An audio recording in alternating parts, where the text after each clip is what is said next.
Ich habe heute ein Date. Ich freue mich, denn ich hatte seit langem kein Date. Aber sie kommt zu spät. Sie hat keine Entschuldigung.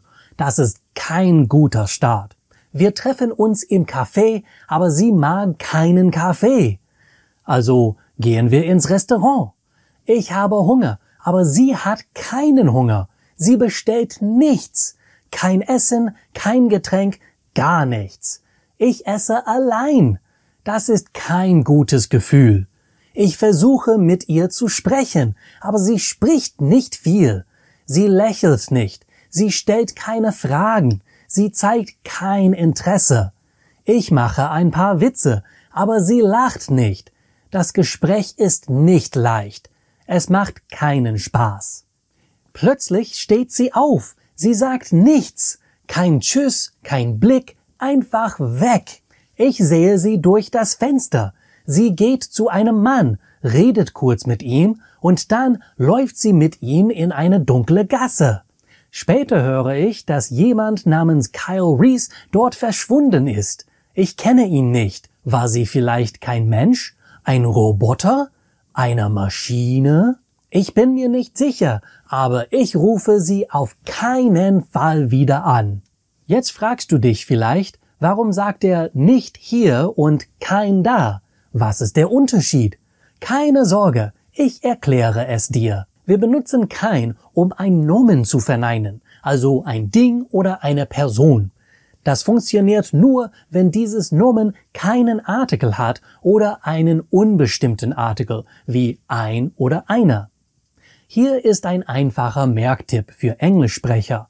Wenn im Englischen not und a oder any im selben Satz stehen, also zum Beispiel he does not have a car oder he does not have any idea, dann benutzt man auf Deutsch fast immer kein. Not a car, kein Auto. Not an idea, keine Idee. Not any problem, kein Problem.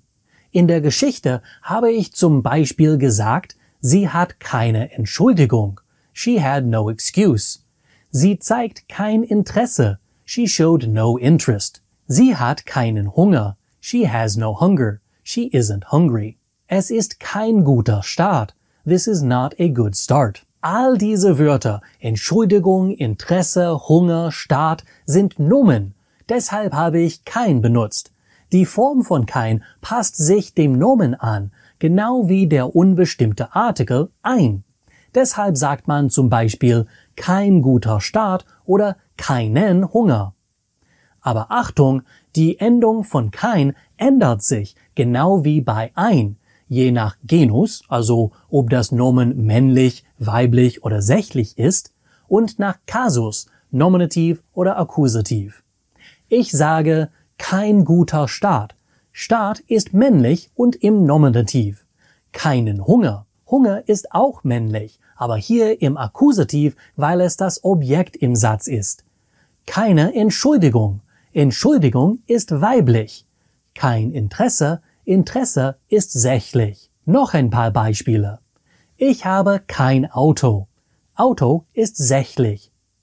Sie hat keine Katze. Katze ist weiblich. Wir sehen keinen Mann. Mann ist männlich im Akkusativ. Man kann sich merken, wenn man etwas mit ein sagen kann, ein Mann, eine Frau, ein Kind, dann kann man es auch mit kein sagen. Kein Mann, keine Frau, kein Kind. Nicht benutzen wir, wenn wir etwas anderes verneinen wollen, zum Beispiel ein Verb, ein Adjektiv oder den ganzen Satz. Ich sage in der Geschichte zum Beispiel, sie spricht nicht viel. She doesn't speak much. Sie lächelt nicht. She doesn't smile. Das Gespräch ist nicht leicht. The conversation is not easy. Ich bin mir nicht sicher. I'm not sure. Hier verneine ich also das Verb oder das Adjektiv. Deshalb benutze ich nicht. Manchmal steht nicht auch vor einer Präpositionalphrase, also vor einer Wortgruppe mit einer Präposition. Hier verneint man nicht das Verb selbst, sondern wo, wann oder wie etwas passiert. Zum Beispiel, ich bin nicht in der Stadt. I am not in the city. Sie geht nicht mit mir. She isn't going with me. Wir sprechen nicht über das Date. We are not talking about the date. Er sitzt nicht auf dem Stuhl. He is not sitting on the chair. In solchen Sätzen kommt nicht vor der gesamten Präpositionalphrase, um genau diesen Teil zu verneinen. Das ist besonders wichtig, wenn man klar machen will, was man genau verneint. Dann gibt es noch nichts. Das bedeutet not anything oder nothing. Das ist auch in der Geschichte. Sie bestellt nichts. She orders nothing. Sie sagt nichts. She says nothing. Und was ist mit nein? Nein ist kein Teil eines Satzes. Es ist einfach ein einzelnes Wort, eine Antwort. Du benutzt nein, wenn du direkt auf eine Frage antwortest. Zum Beispiel, hast du Hunger? Nein, ich habe keinen Hunger. Do you have hunger or are you hungry? No, I do not have hunger or I'm not hungry.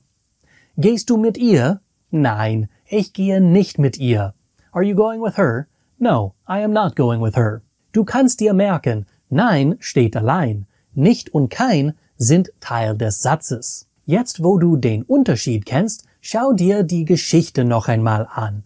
Aber diesmal mit einem Stift in der Hand. Schreib dir jedes nicht und kein auf.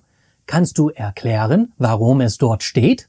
Wenn du magst, schreib einen Satz in die Kommentare und erklär, warum du nicht oder kein benutzt hast. Und wenn du noch mehr Geschichten, Erklärungen und Übungen möchtest, dann komm in meinen Deutschlerner-Club. Da findest du noch viel mehr davon. Bis zum nächsten Mal. Tschüss!